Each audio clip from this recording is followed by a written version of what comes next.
Purihin ng Diyos sa umagang ito. Hallelujah mga kapatid. On the way tayo sa church. At dala-dala natin tong gospel tracts mga kapatid. Bale, ang nagbigay sa atin nito gospel tracts is si Pastor Francis Hernandez. Purihin ng Diyos sa buhay mo, Pastor. Salamat sa pagbibigay na itong gospel tracts. At mamaya after service natin sa church, namimigay tayo ng sa daan ng gospel.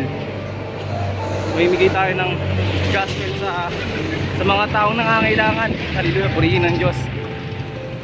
At loobin nawa ng Panginoon na maging successful itong ministry na pinagkaloob niya sa atin. At hindi natin ikaya ang ebanghelyo. Gawin natin ang pinapagawa ng Panginoon sa atin.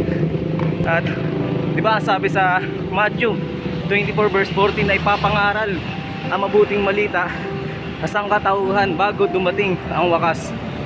Kaya kapatid, magtulong-tulong tayo na ipahayag ang mabuting balita sa lahat, sapagkat napakahalaga sa Panginoon.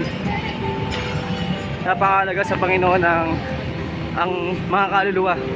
At mahal niya tayong lahat. Kaya mga kapatid, gamitin tayong instrumento ng Panginoon upang abutin niya ang mga nawawala pa. Hallelujah. So yun mga kapatid, malapit na ako sa church. Nasa daan ako ngayon at ang daming tumitingin sa akin, pero hindi natin ikakaya yung ginagawa natin para sa Panginoon, sapagkat ang Panginoon ay ipinangako na nakaubad at hindi niya ikinaya na mamatay para sa ating mga kasalanan. Kaya hindi rin natin dapat ikaya ang Panginoon sa ating buhay. Amen. So yun lang mga kapatid. Hallelujah. Ang Diyos.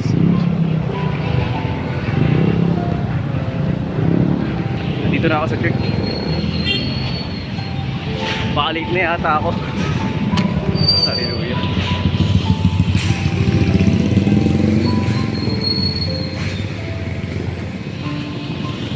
Akit na ako mga kapatid.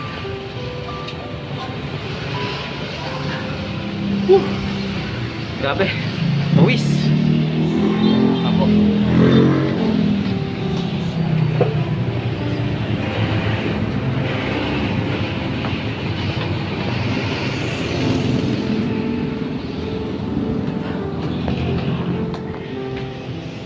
Praise the Lord. Sama-sama natin purihin ang Panginoon.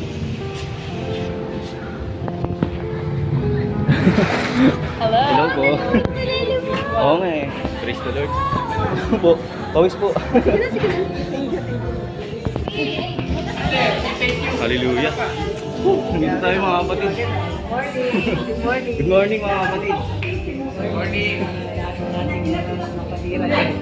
Dala na natin yung yung pinapagawa sa atin ni Lord. Mamimigay tayo ng gospel. Hindi, yung lang, yung gospel track. Grabe, naglaga ko doon ang minute. Lakad lang ako.